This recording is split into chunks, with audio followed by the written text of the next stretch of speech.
We may send you a T-shirt. Joel Embiid has 15 in the first half. Promise you we'll be funny in between. It's a 60-31 game on TNT. Meantime, on NBA TV. Oh, turn over there. Kawhi Leonard's had 27 in this one. And if you watching that game and this game, you really got no life. Oh, this one is 107-75. And it's not that close. With 7 minutes to go in the fourth quarter. All Elimination games. Y'all ready? And Toronto and Philadelphia are both here we go taking one, advantage. one, two, three. Cool. No, they're not saying that. Yo, they are. Yeah, they said. Oh, they said it. Man, No, they're going to play hard in the second. It's the American Express halftime report. Studio J here in Atlanta. Ernie Good thing Johnson. about it, they're in New York. They got 2 airports. They can fly to a good place. Shaq and Kenny and Chuck are here. Philly. I do not remember seeing 2 games going on at the same time. It was this bad. One was 31-7 at one point in the first quarter. The other was 30-8. Both Toronto and Philly had 24-point first quarter leads tonight. And wow. I'm going to guarantee you, though, something. What's that? The 2 later games are both going to be better. Oh, I agree with that. You know, Ernie, but San Antonio, Denver, and but you know what Portland, you're seeing? OKC. You're seeing veteran teams who watch the other teams. Because, like, when you get now, you're like, the first round of playoffs, there's just going to be a lot of mismatches. There's a couple great series, but most of them going to be mismatches. But now you're starting to see Philly watch Boston, Milwaukee, Toronto. Toronto watch those teams. Let's get this thing over with, as many games as quick as possible. Okay, so I'm going to flip a coin, or pretend I'm flipping a coin. You've got Brooklyn offense. You've got Embiid. Who wants to go first? I'll go first. Okay. Embiid is 6 for 15, on pace for 30 points, and he's doing what he's supposed to do. Roll the tape. When you're the big guy, when you're the main guy, you say, Keyshawn Johnson down. Give me the damn ball and move out the way. I'm home. I'm in Philly. It was talk about me not playing. Forget that. I'm playing, and I'm going to work. I don't care about you, little Jared Dudley, the double. This is what he has to do. And guess what? They got 40 points in the paint. Me and Chuck talk about this guy all year. Stop shooting them ugly jumpers and get your butt in the paint. Yep. And here's my favorite player. You rang. Get him the ball. You're too little. You rang. 2 points when you rang. Philly Bigs are dominating. My second favorite player in the NBA is you rang. And your favorite is? Steph Curry, because he makes it look so effortless. Okay, you got this. This shouldn't take long. This is Brooklyn offense? Yeah. Okay. Well, you know, pressure. Because they have 31 points Right. in the first half, and Pressure Philly had 32 And in the I think I first said quarter. this in the NCAA at one time. The only difference between an average player and a good player and a good player, a great player, is their decisions. It's when you make your decisions, alleviates the pressure. So, go Shaq!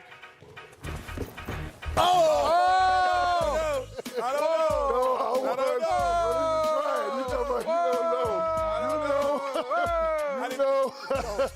don't know. Can you beat anybody? He has not gone in he hasn't gone in a month. It's up to you, Chuck, to make it a hat trick. Come on, Can't Chuck. beat anybody. Come on, Chuck. You got to beat him I up. feel like Brooklyn right now, and I can't beat anybody. But I'm going to tell you what. This is what I'm talking about in terms of pressure, being able to make the correct play. So here, you have the offense and you're running your offense. You're moving the ball, you start to get switches. So now, freeze it. So now, if you look at Jimmy Butler, everything is going this way.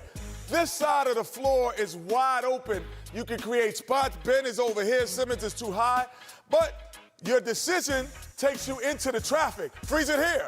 Shoot the ball. This is a shot. Thank you. Shoot this the is ball. a shot. Decision. Make your shot. He doesn't take it. Now he gets in trouble. You get a turnover. Off to the races. Again, you have the mismatch you want. Dinwiddie, freeze it here. Shoot the ball. That's a shot. You have to shoot it. Decisions. You don't take the shot because of the pressure. You become tentative. Now you want to create something out of nothing. Ben Simmons comes down. You get in here. You take a tough shot. Air ball. Oh, we're off to the races again. Doesn't count. Again, last thing in, D'Angelo Russell. He gets into the area of the floor. He finds Dinwiddie. Freeze it here. That's a shot. Hand down what? Man down. Thank you, Mark Jackson. So now he doesn't want to take it. He goes in here. Now the defense is set again. And all of a sudden, the pressure of making a bad decision. God, I got to work on my start. Gotta work on it. And you finished Doesn't too. make you bad. Brooklyn was I 6 need to for see that replay. I need to see that replay. We'll Hey, see. Shaq, you got to work on his start, his middle, and his finish, man. I Brooklyn- sure didn't think he was coming. Brooklyn 6 for 23 in the first quarter, 6 for 23 in the second quarter. 1 for 6 from deep in the first quarter, 1 for 8 from deep in the second quarter. Add up all those numbers, you get 60 to 31. Oh, I had him. Form, look at that Man, I form. didn't see it. And got him. The length, Yeah, there you go, Shaq. the grade length. Wow. Shaq, good job, brother. As we head to break, a reminder, Amex card members, listen up. Whenever a player records a triple-double in a playoff game, you can get 32% off at NBAstore.com the following day. Go to NBAstore.com/Amex32 for terms and details. Coming back with more in just a second. Just practicing. Just practicing. Welcome to the American Express. An ambush north of the border for the Toronto Raptors, who led by as many as 24 and take a 20-point lead into the halfway to closing out the series here in Game 5. Welcome into the American Express Halftime Report. Jason Terry, Ryan Howlands, I'm Matt Weiner. Good to have you with us. Guys, before you could blink, it was 22-3 Toronto, then it was 25-5 Toronto. Orlando couldn't make shots, 6 of 19 from three-point range, and that's after a good second quarter. Just a disaster if you're the Magic. Vucevic and Aaron Gordon both in foul trouble. Nothing has gone their way here so far. Yeah, nothing's gone right, but for championship contending teams, watch the Toronto Raptors, watch their demeanor, watch how they've come out tonight to really put this team away. That is the type of disposition that you want out of a contending team. They know they can get these guys out of here and they can get their rest, and much needed so, because they're going to have a tough next round. Man, absolutely, man. You don't play around in elimination games. But when I look at this Raptors team, top to bottom, they're arguably the most versatile and most equipped team in the NBA. And the one thing you got to love, man, is just their activity tonight. They're flying around. They're covering ground. They're talking, communicating. And, Jet, as you know it, man, half of defense is just being ready. So check this out here.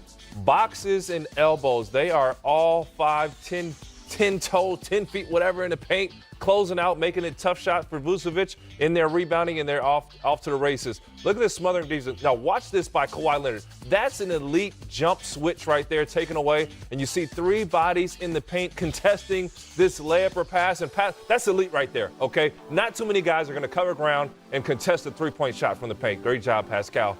Watch this. Got Serge in a drop, 3 bodies on the weak side. Watch how they're sitting in the paint. So, you know, it's smothering defense, and that boy from UCLA getting that steal right there. So, Toronto, their length, their athleticism, they're motivated, they're playing at home. Oh, man, this is a tough one for Orlando. Clinic. Well, the only potential issue for the Raptors as of right now is Kyle Lowry's condition. Jared Greenberg reported he was simply getting his right hand stretched out after he left the game and headed to the locker room late in that second quarter. But he was great when he was out there. 12 points early on in the first quarter. He also finished with 4 rebounds and 5 assists for the half. Very aggressive, very assertive. This is what we want to see out of Kyle Lowry. Poor closeout by Augustine. He just attacks, and he's very decisive getting to the basket. Then in transition, that's when you know Kyle Lowry is engaged and locked in, when he pulls up for transition threes. Here he is again in transition, looking to get downhill, looking to be aggressive. Right here, he relocates, gets to the corner, knocks down another big 3. So a very efficient first half for Kyle Lowry, 12 points, 5 assists, and 5 for 9 scoring. So he's being aggressive, but he's still facilitating, getting his guys involved. When you got Pascal Siakam with 12 and Kawhi Leonard with 14. So the production is balanced, it's well spread out. They led by as many as 24. Lowry is plus 28 for the time he was out on the floor. Kawhi Leonard's plus 31. It's only halftime. 24 minutes to go. Raptors 24 minutes away from moving on to round 2 and potentially a date with the 76ers if they can close out. More on that series coming up. Yeah! Norman Powell made an impact on this series. The lead is 20 at the break. Joel Embiid dominated Game 4. He was a game-time decision tonight for Game 5. The decision was yes, thank you. And Embiid came out and scored the first 6 points for Philly. Ooh, Free get throw busy, line big jumper fella. goes. You want to close out on him on the baseline? Well, maybe you don't. Yeah, to the roof, Batman. 14-0 now, and Embiid has 10 of those 14 points. And again, we don't want to make too big a deal of it, but Brooklyn is again without Ed Davis, so no backup big coming off their bench, which means it's Jared Allen and whoever they can throw Jared at the Dudley. big fella tonight, right? I mean, that's tough. And we talked about, was Embiid going to play or not? Of course he's going to play. Why? Because he allows himself to have rest. You don't want this series to drag on any longer than it should. And you know what's funny, Jet? You know, when you're in the game, or before you play the game, we're sitting there watching the TV. They probably saw what Toronto said. Oh, no, man, we need to go take care of business. Philly's up 14-0 now. Toronto was up 25-5. Do you think these two teams are ready to take a few days off and prepare for each other? Definitely ready. Give them an extra dose of NyQuil so you can put Brooklyn to sleep. A little extra NyQuil for them, is it? How do you see that matchup playing out, by the way? As things stand, I know it's really early in the Philly game, but as things stand, it certainly looks like Sixers and Raptors. Definitely a great matchup. I like Toronto's versatility defensively with being able to guard Embiid with multiple bigs. They got obviously Marc Gasol and then Ibaka coming off the bench. So, you know, that's going to be a problem for Embiid. He's going to have to try to figure it out. And Toronto's the best defensive team remaining in the Eastern Conference. And Philly just can't outmuscle their way through this. So, you know, Toronto's going to have to move the basketball, and we'll see some great coaching coming up. Brooklyn still scoreless, 14-0. That's a skunk in my driveway. In NBA playoffs, they continue playing. Those are the rules. They have to play out the whole 48 minutes. Toronto all over the Magic. It's a 20-point lead. Third quarter coming up next.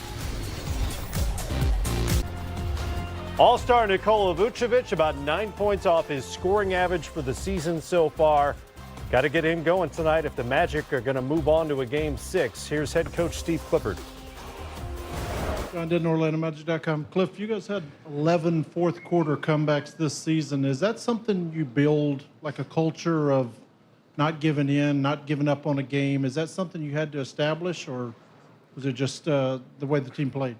Yeah, I mean, I think that speaks more to, you know, your roster, kind of guys you have on your team. Yeah, I think we're second in double-digit fourth-quarter comebacks, I believe. But hopefully that's not the factor tonight. Steve, Josh Robbins with The Athletic. Did you consider changing the starting lineup at all tonight in order to try to get more offense on the floor to start the game? And if not, I mean, what's your rationale? We got off to a good start. And the other night in the first quarter and the third quarter, we played well early in the quarter. So, I mean, here's the thing, right? If you ever sit down and do it, with a roster like ours, we have many strengths. Having enough offense on the floor all the way through 48 minutes is not easy to do. And if you start Terrence, there's going to be stretches where it's going to be very difficult to put any pressure on the defense. So I know people can say that. As Stan used to say to us, sit down sometime, try to figure out how to get through 48 minutes, and then come back to me with a better way to sub. We sub differently, whether you know it or not. We've subbed differently every game in this series. But our starters playing the last game is not the problem. The other thing is, I think, and this is, this is the San Antonio way, is I think you start with the best defensive team you can. And when you go Leonard and Siakam, we have struggled when both of them are out there, and we don't have both Aaron and Jonathan Isaac on the floor. So if we start with more offense, look out. Josh Lewinberg, TSN. Coach, speaking specifically about their starting five, I mean, they've had success with that group on the floor in the series. Outside of the talent that they have with that unit, is there something else you can point to in terms of why that group is so tough together? Creating turnovers. And you look at the other night, I mean, if you watch our offensive possessions, the first, I think both starting teams were on the floor like I think it was like almost 6 minutes. And we had really good possessions. We got good shots, and we also had 6 turnovers. And it remains the same thing as, the game we won, we had 11 turnovers. The 3 we've lost, 17, 16, 17. We're not going to win with our team. We don't have enough offensive on our roster to withstand that. And then game 3, fourth quarter, and all of game 4, the rebounding game. To me, if we had an advantage, not that they're a bad rebounding team, but that was the one area, if you look at the 2 rosters, where we have to have an advantage. And if we're not more physical tonight, rebound the ball better, we're not going to win.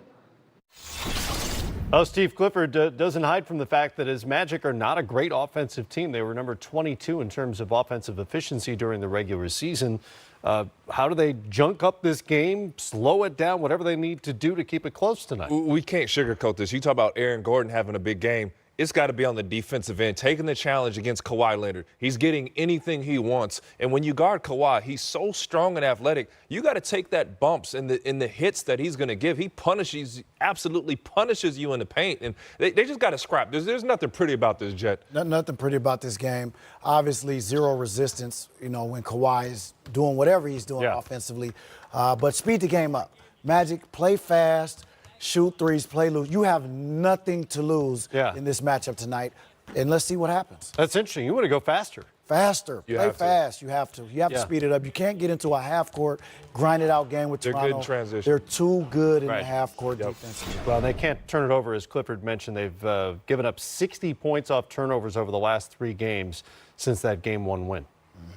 Tough. Yeah. All right, that's coming up. Tip in just moments from Toronto. Kevin Ray, Steve Smith, Mike Fratello, and Jared Greenberg will be on the call. We'll be right back here for halftime and postgame. Enjoy it.